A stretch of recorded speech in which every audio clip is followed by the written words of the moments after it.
नमस्कार साथियों। तो आज हम लोग करने वाले हैं टीए आर्मी का क्वेश्चन पेपर करने वाले हैं, जो कि अभी जो एग्ज़ाम आने वाला है उसमें आपको पूरी तरीके से हेल्प करेगा ये क्लास। तो इस टीए आर्मी का जो क्लास है क्वेश्चन पेपर का, ये प्रैक्टिस सेट नंबर 2 है। तो इस क्लास में हमने टोटल 50 क्वेश्चन लाया है आपके टीए आर्मी ओरिजिनल पेपर के आधार पर। ठीक है, तो एक एक क्वेश्चन यहाँ पर ज़रूर लगाइएगा हमारे साथ, और लास्ट में कमेंट करके बताइएगा कितना क्वेश्चन आपका इसमें से सही हुआ है। तो चलिए स्टार्ट करते हैं आपके टीए आर्मी का ये क्वेश्चन पेपर। तो यहाँ पर देख सकते हैं पहला क्वेश्चन है कि किस शहर को भारत की वित्तीय राजधानी के रूप में जाना जाता है। देखिए यहाँ एक तो आपका है राजधानी है, जहाँ पर जो भी आपका कार्यालय है प्रेसिडेंट का या फिर सुप्रीम कोर्ट है, ये सारा आपका न्यू दिल्ली में है, जो कि आप लोग जानते हैं। लेकिन क्वेश्चन ये है कि वित्तीय राजधानी, तो वित्तीय राजधानी जो है ये भारत का ये है मुंबई। ठीक है, तो मुंबई आपका यहाँ पर आंसर करेक्ट हो जाता है। मुंबई के बारे में एक पॉइंट और जान लीजिए, पहले इसका नाम बॉम्बे था। ठीक है, ये साल 1996 में इसका नाम बदलकर मुंबई रख दिया गया। ठीक है ना, तो ये भी आप लोग याद कर लीजिएगा। साथ साथ में इसके अलावा ये जान लीजिए बेंगलुरु जो है ना, ये आपका कर्नाटक का कैपिटल है। ठीक है ना, तो यहाँ पर कर्नाटक का कैपिटल है, ये याद रख लीजिएगा। साथ साथ में आपके जितने भी स्टेट हैं इंडिया का ना, सभी का आप लोग सीएम का नाम याद रख लीजिएगा। ठीक है, साथ साथ में गवर्नर का नाम याद रख लीजिएगा, और साथ साथ में इसका कैपिटल जो है ना, सभी का आप लोग याद करके रखिएगा। आपके टीए आर्मी एग्ज़ाम में ये क्वेश्चन आ सकता है। ठीक है, साथ साथ में एक पॉइंट और जान लीजिए कि सूरत को क्या कहा जाता है इंडिया में। सूरत को कभी कभी हीरो का शहर कहा जाता है। हीरो मतलब हीरा का शहर। हीरा का शहर कौन है इंडिया का? तो सूरत है। आप लोगों के लिए एक क्वेश्चन मैं कमेंट में डालने के लिए बोलता हूँ कि सूरत जो है कौन से स्टेट में है। आप मुझे कमेंट करके बताइए कि सूरत कौन से स्टेट में है। ठीक है, अगले क्वेश्चन में है कि जय जवान जय किसान का नारा किसने दिया। देखिए जय जवान जय किसान का नारा, यहाँ तो आपका आंसर मिल जाएगा, और आंसर के बाद जो मैं पॉइंट बताऊंगा उस पॉइंट को भी आप लोग याद करिएगा, नोट करिएगा अगर नहीं पता है तो। चलिए इसका आंसर देखते हैं क्या है। इसका आंसर है लाल बहादुर शास्त्री, इसका आंसर करेक्ट हो जाता है। देखिए ये जो नारा है लाल बहादुर शास्त्री ने, ये साल 1965 में जो भारत और पाक के बीच में युद्ध हुआ था, मैं यहाँ लिख भी देता हूँ, भारत पाक मतलब पाकिस्तान के बीच जो युद्ध हुआ था, उसके दौरान लाल बहादुर शास्त्री ने जय जवान जय किसान का नारा दिया था। अब क्यों दिया था ये भी जान लीजिए। देखिए जय जवान जय किसान का नारा देने के बाद भी जो खाद्यान्न में कृषि में जो बढ़ोतरी हुई ना, उत्पादन बढ़ा, ये उसी के बाद जितना हुआ है। ऐसा क्यों, क्या हुआ कि जय जवान जय किसान का नारा दिया? क्या हुआ था, इससे पहले एक पॉइंट और नोट कर लीजिए कि साल 1962 में भारत और चीन के बीच युद्ध हुआ था। भारत और चीन के बीच युद्ध हुआ था।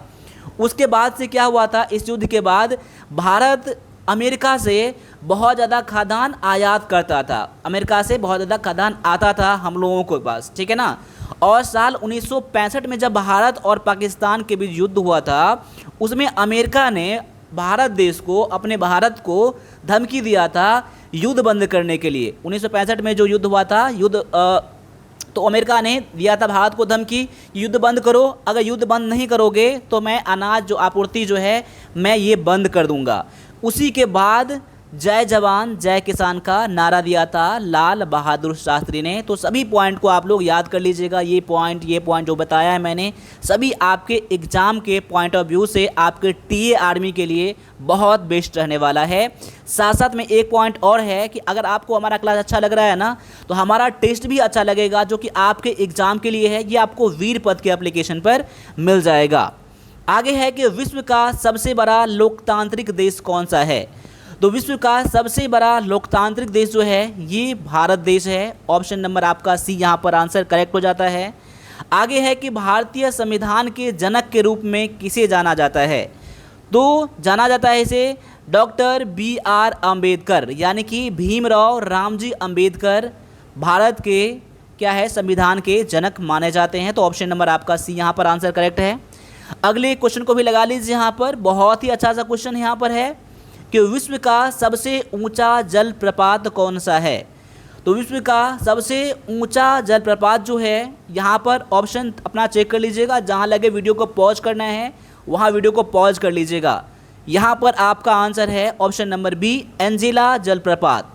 ये कौन से कंट्री में है, तो ये आपका वेनेजुएला में है, ठीक है, वेनेजुएला में। ऑप्शन नंबर आपका बी यहाँ पर आंसर हो जाता है। आगे है कि अंतर्राष्ट्रीय योग दिवस कब मनाया जाता है। तो अंतर्राष्ट्रीय योग दिवस मनाया जाता है, अब ऑप्शन में देखता हूँ ना, देखिए सब में 21 21 21 दिया गया है, ये आपको थोड़ा सा कंफ्यूज कर सकता है। तो यहाँ पर आंसर देने का टाइम में थोड़ा सा वेट करिएगा, ठीक है। तो इसका जो करेक्ट आंसर है ऑप्शन नंबर बी है, ठीक है। आगे है कि क्रिकेट विश्व कप 2023 का विजेता कौन सा देश था। ये आपका 2023 में जो वर्ल्ड कप हुआ था उसका विजेता कौन सा है देश है, तो ये आपका आंसर है ऑप्शन नंबर आपका बी, ऑस्ट्रेलिया है, ठीक है ना, जिसमें कि ऑस्ट्रेलिया ने 6 विकेट से भारत को हराया था, अपने देश को हराया था, ठीक है ना।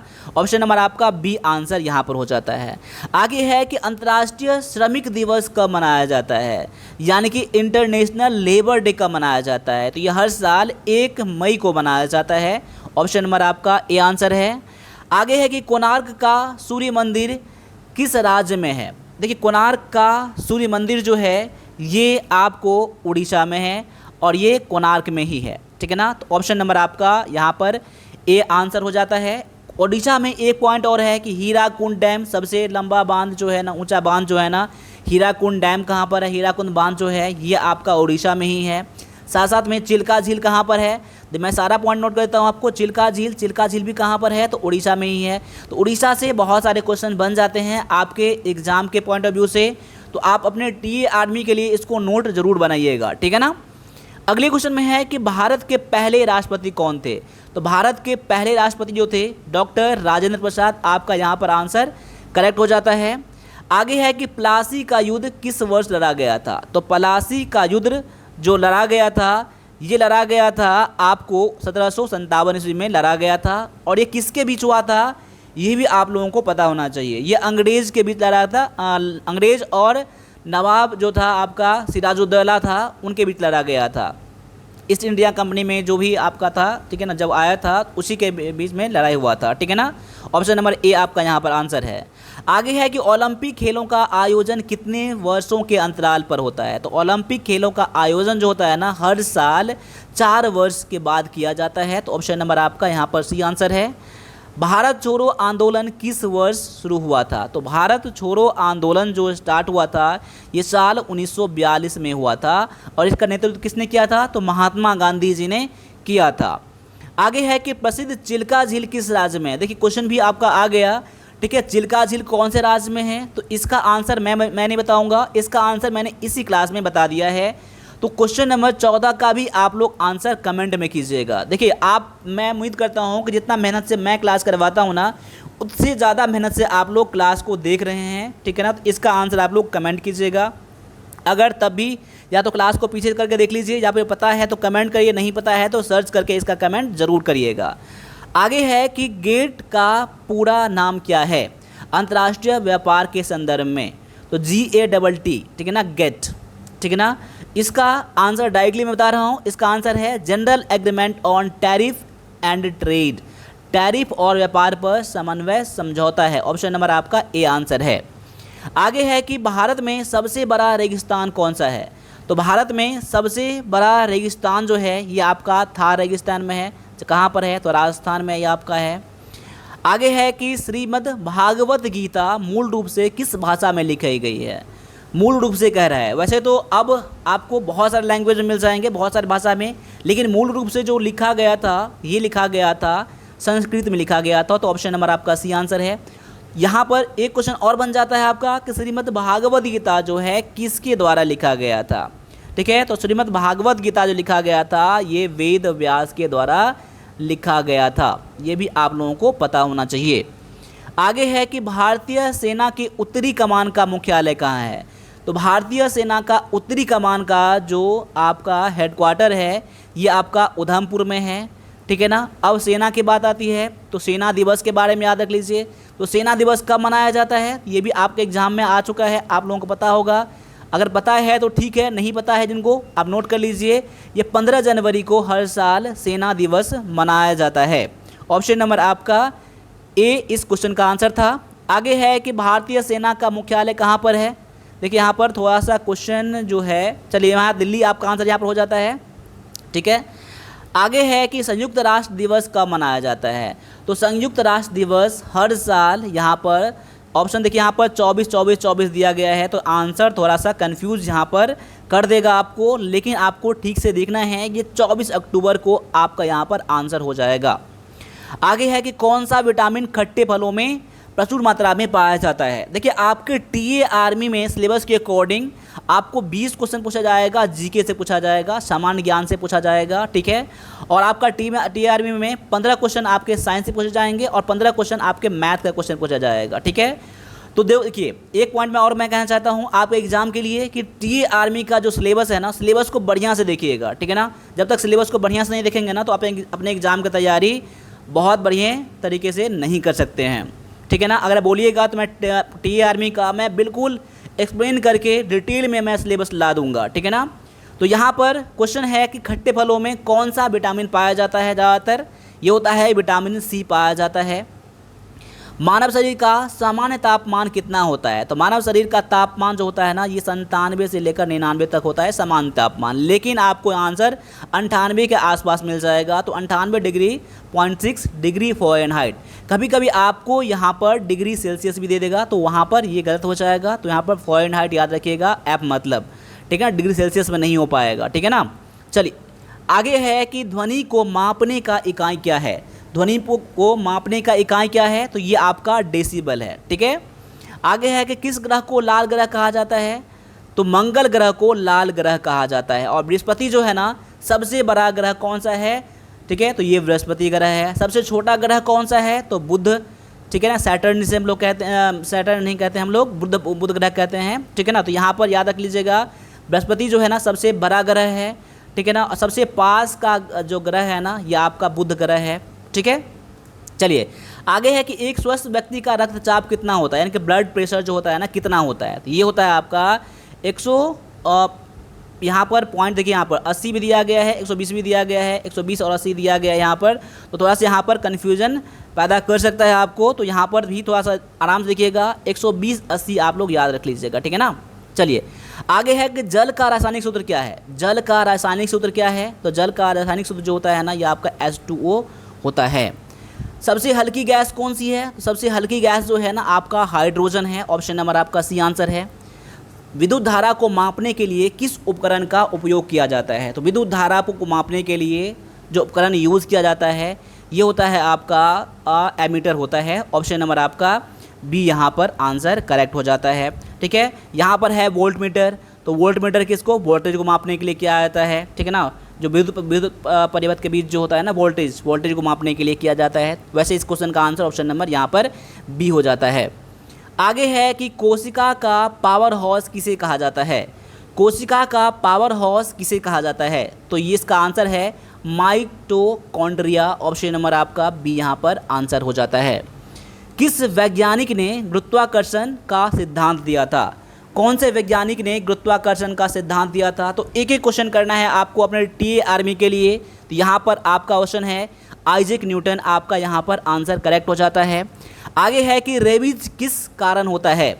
देखिए रेबीज किस कारण होता है, देखिए रेबीज का होने का कारण जो होता है ना, ऑप्शन देख लीजिएगा, यहाँ पर जीवाणु है, वायरस, कवक और प्रोटोजोआ है। तो यहाँ पर आपका आंसर ऑप्शन नंबर बी हो जाएगा, वायरस के कारण से होता है। वायरस को कभी कभी यहाँ पर आप देखेंगे ऑप्शन में जो लिखा रहता है ना, वायरस नहीं रहेगा, आपको विषाणु रहेगा, ठीक है ना। इस चीज़ को भी समझ लीजिएगा, ठीक है ना।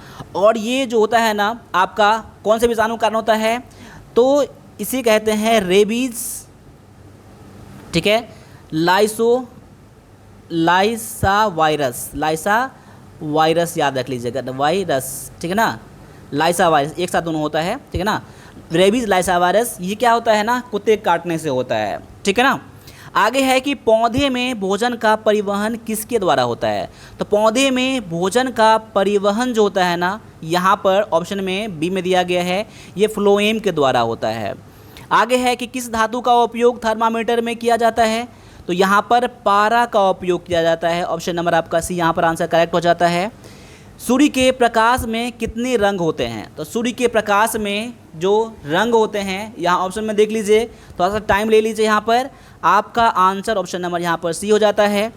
आगे है कि मानव शरीर की सबसे छोटी हड्डी कौन सी होती है, तो मानव शरीर का सबसे छोटा हड्डी जो होता है ना, ये होता है आपका स्टेपीज होता है। तो स्टेपीज हड्डी होता है ना, ये कान के बीच में का जो हड्डी होता है ना सबसे छोटा, उसका नाम है स्टेपीज। ऑप्शन नंबर आपका सी यहाँ पर आंसर करेक्ट हो जाता है। अब आपके टीए आर्मी के लिए मैथ का क्वेश्चन मिलने वाला है। यहाँ पर आपको टीए आर्मी में 15 क्वेश्चन पूछा जाएगा, मैथ का क्वेश्चन पूछा जाएगा। तो मैथ का क्वेश्चन करने के लिए मैं टीए आर्मी मैथ का क्लास भी लाऊंगा, तो इसीलिए आप इस चैनल पर बने रहिएगा। आप अपने टीए आर्मी की तैयारी करने के लिए तो अभी तक आपने लाइक और सब्सक्राइब नहीं किया है तो लाइक सब्सक्राइब ज़रूर कर लीजिएगा। मैं उम्मीद करता हूं कि अभी तक आप क्लास देख रहे हैं तो आपको ये क्लास अच्छा ज़रूर लग रहा होगा। ठीक है, अब यहाँ पर क्वेश्चन है कि 250 का 40% कितना होगा। जाके 250 गुना में 40/100 कर दीजिए। यहाँ पर 00 कट जाएगा, 25 चौका में 100 हो जाएगा, यानी कि ऑप्शन नंबर आपका यहाँ पर सी आंसर करेक्ट हो जाता है। आगे है कि एक त्रिभुज के कोण 2:3:4 के अनुपात में है, सबसे बड़ा कोण कौन सा होगा। एक पॉइंट इसमें नोट कर लीजिएगा। देखिए आपको क्वेश्चन बनाना है ना, तो आप वीडियो को पॉज करके आंसर दीजिएगा, ठीक है ना। बाद बाकी मैं इसका आंसर कंटिन्यूसली सॉल्व करके आंसर दे रहा हूँ। देखिए त्रिभुज के तीनों कोणों का योग कितना होता है, त्रिभुज के तीनों कोणों का योग जो होता है ना कितना होता है, तो 180 डिग्री होता है। अब उसका अनुपात दिया गया है, तो सबसे बड़ा जो अनुपात है कौन सा, 4 है ना। कितना में से 4 है, देखिए 2 प्लस में 3 प्लस में 4 बराबर में कितना हो जाता है, 4 3 7 और 5 4 9 9 में से 4 भाग किसका है, तो सबसे बड़ा का है। सबसे बड़ा भाग ही पूछ रहा है, तो 180 का 4/9 कर दीजिए। अब 4/9 हमने कहाँ से लाया है, देखिए तीनों अनुपात में 4 बड़ा है, कितना में से, 4 3 7 2 9 में से ना, तो 9 में से बस आपका आंसर यहाँ पर निकल के आ जाएगा। आप काटेंगे ना तो 9 से काटना 9 18, 20 से कट जाएगा, 20 चौका 80, आपका क्या हो जाएगा, आंसर हो जाएगा 80 डिग्री। बिल्कुल ठीक है। आगे देख लीजिए, यहाँ पर क्वेश्चन है कि 1200 रुपये पर 10% की छूट दी जाती है, तो विक्रय मूल्य क्या होगा। देखिए यहाँ पर 1200 में 10% का छूट देता है ना, तो कम करके जितना होगा ना 10% वही तो इसका विक्रय मूल्य होगा ना। वैसे तो इसका फॉर्मूला से बना सकते हैं, लेकिन बिना फार्मूले के हम लोग कैसे बनाएंगे, पहले ये देख लीजिए। पहले देख लीजिए 1200 का 10% कितना होता है, 10% निकालने के लिए आपसे करेंगे, 0 कट जाएगा, यानी कि 120 हो जाएगा। 120 रुपया कम करके देता है, यानी बेचता है ना, 120 1200 में से 120 कम कर दीजिए, यानी कि 1080 हो जाएगा। यहाँ पर आपका आंसर ऑप्शन नंबर किसमें है, ए में दिया गया है। ठीक है। आगे है कि 500 रुपये पर 2 वर्ष के लिए 4% चक्रवृद्धि ब्याज की दर से चक्रवृद्धि ब्याज कितना होगा। देखिए चक्रवृद्धि ब्याज और साधारण ब्याज में डिफरेंस क्या होता है ये पता है ना आपको ना। देखिए चक्रवृद्धि ब्याज में क्या होता है ना, ब्याज पर ब्याज लगता है। साधारण ब्याज क्या होता है, फिक्स होता है। अगर 1 साल का ब्याज अगर 1000 लगा ना तो हर साल 1000 ही लगेगा। लेकिन चक्रवृद्धि ब्याज में ऐसा नहीं होता है। क्या होता है, इसमें ब्याज पर भी ब्याज लगता है। ठीक है ना, अंतर इतना है। देखिए मैं यहाँ पर एक फॉर्मूला बताता हूँ। ए बराबर में पी इंटू में 1 + r बटा में 100 पावर में n होता है या फिर t होता है। ये क्या है, ए क्या होता है ना, ए बराबर क्या होता है आपको, होता है p + में CI। p में क्या प्रिंसिपल है मूलधन, और यहाँ पर क्या है CI मतलब कंपाउंड इंटरेस्ट चक्रवृद्धि ब्याज, और ये क्या है मिश्रधन। मिश्रधन मतलब इसमें क्या होता है ना, मूलधन और ब्याज दोनों शामिल होके ये बनता है। तो ये मैं इसका पहले ये निकाल देता हूँ। अगर मैं ये निकाल दूंगा ना, अमाउंट निकाल दूंगा, अगर मेरा ये निकल जाएगा ना तो उसमें से हम क्या, ये तो मूलधन दिया गया आपका p, उसमें से घटा देंगे तो क्या निकल जाएगा, CI निकल जाएगा। बस आपको आंसर निकाल देना है इसी फॉर्मूले पर। तो p कितना दिया गया है, यानी कि प्रिंसिपल कितना दिया गया है, मूलधन 5000, 1 + में r कितना है 4 बटा में 100 पावर में n दिया गया है, यानी n कितना दिया गया है आपको 2 वर्ष है ना, 2 वर्ष। ठीक है, अब कुछ नहीं करना है, सॉल्व कर देना है। देखिए 4 का 4, 4 × 25 = 6। अब देखिए ये क्या बजाता है, 5000 पावर में 1 + में 1 बटा में 25 हो जाएगा, पावर में कितना हो जाएगा 2। अब इसको सॉल्व कर लीजिए। सॉल्व करने पे कितना आ जाएगा, क्वेश्चन बटा में 1, इसको भिन्न जोड़ करेंगे ना तो यहाँ पर 25 का 25, 25 का 25, एक 26 हो जाएगा। यानी कह सकते हैं यहाँ पर 5000 गुना में 26/25 हो जाएगा, पावर में 2 हो जाएगा। इसको कह सकते हैं कि 5000 गुना में 26/25 और गुना में 26/25। इसको सॉल्व कर लीजिएगा आप लोग, यहाँ पर इतना टाइम वेस्ट मत करिएगा, ठीक है ना। मैं बस उसको सॉल्व करके आंसर दिखा रहा हूँ आपको, ठीक है ना। तो क्या हो जाएगा, इतना हो जाएगा। अब देखिए 25 दुना में 50, 200 हो जाएगा। 25 अट्ठे में 200। अब 26 26 और 8 देखिए 26 26 और 8 गुना कर दीजिए। यहाँ पर कितना हो जाएगा आपको, देखिए यहाँ पर गुना करने के बाद ना 26 26 कितना होता है, 676 होता है। 676 को 8 से गुना करेंगे तो कितना हो जाएगा, ये 8 छक 48, 8 छक 48 में 4, 8 में 0 4, 8 से 48 और ये हो जाएगा 54। देखिए यहाँ पर 5400, यहाँ 8 हो जाएगा, ठीक है ना। 5408 हो गया ना। 5408 में क्या शामिल है आपका, तो 5408 में आपका मूलधन भी शामिल है। तो मूलधन में आप उसमें घटाएंगे ना, तो 5408 में से 5000 कम कर देंगे यानी मूलधन, तो क्या बच जाएगा, 408 बच जाएगा। ऑप्शन नंबर ये आपका सी में दिया गया है। चलिए अगले क्वेश्चन में दिया गया है कि एक आयत की लंबाई 10 सेंटीमीटर और चौड़ाई 6 सेंटीमीटर, तो उसका परिमाप क्या होगा, यानी आयत का परिमाप। देखिए तो आयत का परिमाप का फार्मूला क्या होता है, यानी कि पेरीमीटर ऑफ अ रेक्टेंगल क्या होता है, पेरीमीटर पूछ रहा है आपको। तो पेरीमीटर क्या होता है, आयत का परिमाप। आयत का परिमाप मैं कर देता हूँ यहाँ पर 2 इंटू में लेंथ प्लस में ब्रेथ होता है, यानी कि चौड़ाई होता है।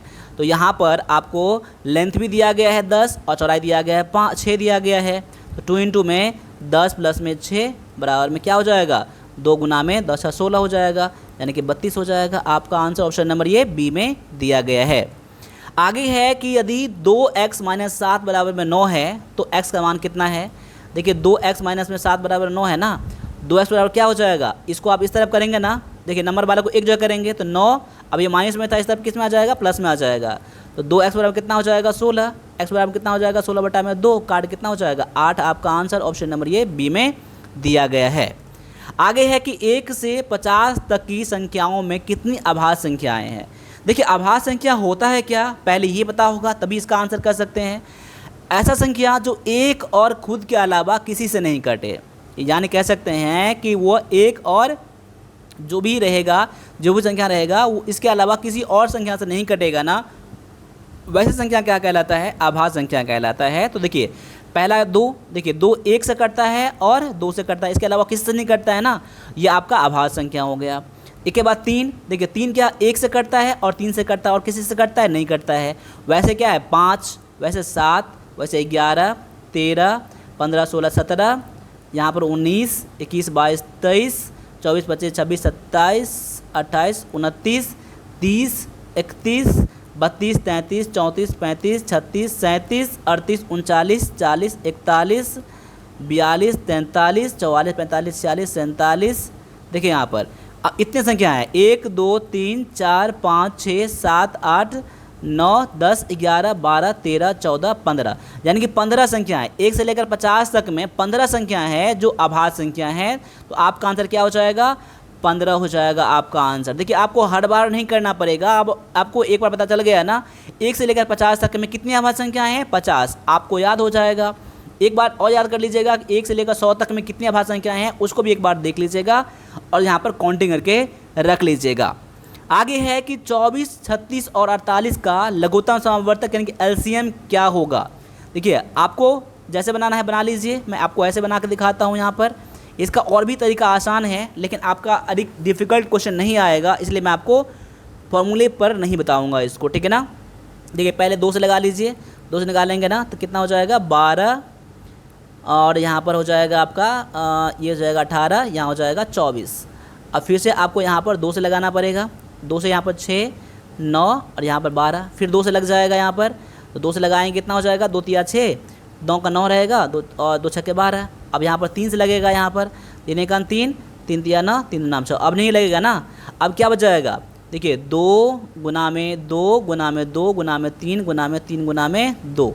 देखिए 2 2 2 3 बार है, 3 बार मैंने कर दिया, 3 2 बार है और 1 2 बार है। अब उसको क्या करना है, गुना करके लिख देना आपको। देखिए यहाँ पर 2 दूना 4 दूना 8 तिया 24 24 तिया 72 दूना में 144, 144 क्या हो जाएगा आपका, यहाँ पर आंसर निकल के आ जाएगा। ऑप्शन नंबर ये बी में दिया गया है। अगले क्वेश्चन को भी लगा लीजिए। यहाँ पर क्वेश्चन क्या है कि एक गोले का आयतन ज्ञात कीजिए। तो गोले का आयतन पूछ रहा है ना आपको, गोले का आयतन याद करिए जिसका त्रिज्या 3 सेंटीमीटर है। देखिए तो गोले का आयतन का फार्मूला क्या होता है ना, अगर फार्मूला पता हो जाएगा आपको तो आंसर खुद से निकाल सकते हैं आप लोग, ठीक है ना। तो गोले का आयतन का फार्मूला होता है यानी कि वॉल्यूम ऑफ ए स्फीयर क्या होता है, 4/3 गुना में पाई आर क्यू होता है। तो 4/3 तो रहेगा ही। अब ऑप्शन में देख सकते हैं ना, सब में क्या है, पाई पाई पाई दिया गया है। पाई को कुछ नहीं करना है, पाई को पाई छोड़ दीजिए, ठीक है ना। और आर कितना है, 3 बार है ना, 3 का पावर में 3 हो जाएगा, 3 के पावर में 3, यानी कह सकते हैं कि 4/3 गुना में पाई गुना में 3 गुना में 3 गुना में 3। देखिए 3 3 कट जाएगा, 4 तिया 12 तिया 36, यानी कि 36 पाई क्या हो जाएगा आपका यहाँ पर आंसर ऑप्शन नंबर ये ए में दिया गया है, ठीक है ना। चलिए अगले क्वेश्चन को भी लगा लीजिए यहाँ पर आपके टीए आर्मी के लिए। तो यहाँ पर है कि एक ट्रेन 180 किलोमीटर प्रति घंटा गति से चल रही है, उसकी गति मीटर प्रति सेकंड में क्या होगा। अब यहाँ पर क्वेश्चन ये है कि इतना स्पीड इसका दिया गया है किलोमीटर प्रति घंटा में, उसको मीटर पर सेकंड में चेंज करना है। तो इसके लिए क्या आता है ना, किलोमीटर प्रति घंटा को मीटर पर सेकंड में चेंज करने के लिए 5/18 से गुना करते हैं, तब क्या किस में बदल जाएगा, ये मीटर पर सेकंड में बदल जाएगा। तो 180 गुना में 5/18 कर दीजिए, 18 10 के 180, 10 पंचे 50, 50 मीटर पर सेकंड आपका क्या हो जाएगा आंसर ऑप्शन नंबर ये सी में दिया गया है। आगे है कि संख्या अनुक्रम 1 4 9 16 का अगली संख्या क्या होगा। आप देख सकते हैं यहाँ पर मुझे पता चल गया है, आप लोगों को वो भी पता चल गया होगा। ये 1 का स्क्वायर है, ये आपका 2 का स्क्वायर है, ये 3 का स्क्वायर है, ये 4 का स्क्वायर, यहाँ किसका होगा 5 का स्क्वायर हो जाएगा। तो अपना आंसर आप चेक कर सकते हैं, आपका आंसर क्या हो जाएगा इसमें। आगे है कि यदि एक काम को 10 पुरुष 8 दिन में पूरा करते हैं तो उसी काम को 10 पुरुष कितने दिन में पूरा करेंगे। इसके लिए मैं आपको बताया था ना, एक फार्मूला है कि m1 इंटू में d1 बराबर में m2 इंटू में d2। पहले कितने लोग काम करते थे, m1 मानेंगे 10 लोग हैं। अब कितने दिन में करते थे, तो 8 दिन में करते थे। अब कितने लोग हो गए, अब लोग हो गए 16। तो अब दिन कितने लगेंगे पता नहीं है, तो मैं डी को डी छोड़ दूंगा यहाँ पर। अब क्या हो जाएगा डी बराबर में 10 गुना में 8 बटा में कितना हो जाएगा 16। इसको मैं इस तरफ कर रहा हूँ, ठीक है ना। अब 8 गुना में 16, 2 पंचे 5, यानी कि 5 दिन लगेंगे। आपका आंसर किस में आ जाएगा, बी में आ जाएगा। मैं उम्मीद करता हूँ कि आपने भी इसको सॉल्व किया होगा, नहीं तो आप इस तरह से सॉल्व कर सकते हैं, ठीक है। आगे है कि एक वस्तु का क्रय मूल्य 400 है, यदि उसे 15% लाभ पर बेचा जाता है तो विक्रय मूल्य क्या होगा। तो देखिए यहाँ पर क्रय मूल्य तो दिया गया है ना, इसका फॉर्मूले से भी हम बना सकते हैं, ठीक है ना। लेकिन फार्मूला पता होगा तो खुद से बना लीजिएगा, नहीं तो आप बिना फार्मूले को ऐसे बनाएंगे, आप बिना फार्मूले से। देखिए कॉस्ट प्राइस कितना दिया गया 400 ना, तो पहले 400 का पहले 15% निकाल लीजिए, क्योंकि 15% लाभ किस पर हुआ है आपका क्रय मूल्य पर। तो 15% कितना होगा इसका, 0 0 कट जाएगा, 15 चौका में 60, यानी कि 400 का वस्तु 60 रुपया अधिक लेकर बेच रहा है ना, इसका विक्रय मूल्य कितना हो जाएगा 400 प्लस में 60 कर दीजिए, कितना हो जाएगा 460 आपका आंसर, बिना कोई फार्मूले का, ठीक है ना। देखिए फार्मूला पता रहेगा तो अच्छा है, फार्मूला आपको पता होना चाहिए आपको, ठीक है ना, क्योंकि हर क्वेश्चन आपको इस तरीके से नहीं बनेगा, आपको सॉल्व करके बनाना, लेकिन इसलिए फार्मूले को भी याद रख लीजिएगा, आसानी से बन जाएगा तब भी। आगे है इसको सॉल्व करना है। देखिए 2 बटा में 5 है, गुना में 10 बटा में 3 है। देखिए 2 से 5 से काटेंगे 5 गुना में 10, 2 गुना 4 बटा में क्या हो जाएगा 3 हो जाएगा। ये ऑप्शन नंबर किस में दिया गया है, ए में दिया गया है। आगे है कि एक बेलन का त्रिज्या 7 सेंटीमीटर और ऊंचाई 10 सेंटीमीटर है, उसका वक्र पृष्ठ का क्षेत्रफल यानी कि कर्व सरफेस एरिया कितना होगा। देखिए ये क्वेश्चन भी आसान है, लेकिन आपको फॉर्मूला पता रहेगा तब। तो आपके अपने टीए आर्मी के लिए अगर मैथ का तैयारी करते हैं ना, तो मेंसुरेशन में जितने ज़्यादा फार्मूले हैं ना, सभी फार्मूले को आप याद कर लीजिएगा। कभी कभी आपके टीए आर्मी में फार्मूले भी पूछ लिए जाते हैं, ठीक है ना। तो अपने टीए आर्मी की तैयारी करने के लिए जितने सारे फार्मूले हैं मैथ में, सभी फार्मूले को आप लोग रट लीजिएगा और उस पर क्वेश्चन जरूर बनाइएगा, ठीक है ना। यहाँ फार्मूला क्या है, फार्मूला क्या होता है, कर्व सरफेस एरिया यानी कि वक्र पृष्ठ का क्षेत्रफल फार्मूला होता है 2 पाई आर एच होता है। अब देखिए 2 पाई, 2 इंटू में पाई की वैल्यू कितना है 22 बटा में 7, और आर कितना दिया गया, आर मतलब त्रिज्या कितना दिया गया 7 दिया गया है ना, तो 7, और एच यानी कि हाइट कितना दिया गया 10 सेंटीमीटर दिया गया, 10 कर दीजिए। अब देखिए 7 7 कट जाएगा, 22 44, 44 दहें के 440 सेंटीमीटर स्क्वायर, ठीक है ना। किस में दिया गया, ऑप्शन नंबर बी में दिया गया है। तो अभी हमने टोटल 50 क्वेश्चन करवाए हैं आपके टीए आर्मी क्वेश्चन पेपर में, आपके टीए आर्मी प्रैक्टिस सेट में। तो आप लोग इसमें कितना क्वेश्चन सही किया है ना, आप लोग कमेंट करके जरूर बताइए। साथ साथ में आप वीर पथ का एप्लीकेशन डाउनलोड कर लीजिए जिसका कि आपका लोगो ये मिल जाएगा, और वहाँ पर जाकर टीए आर्मी का आप लोग टेस्ट ज़रूर ज्वाइन करिए, ठीक है। और आपको टेस्ट ज्वाइन करने में कोई दिक्कत अगर हो रहा है ना, तो आप मुझे 9102195290 पर मुझे व्हाट्सएप भी कर सकते हैं। तो मिलते हैं आपके टीए आर्मी के अगले क्वेश्चन पेपर में, टीए आर्मी का जो आपका मॉडल पेपर है, ठीक है, टीए आर्मी का जो प्रैक्टिस पेपर है। तब तक के लिए सभी से एक बार फिर से जय हिंद, जय भारत।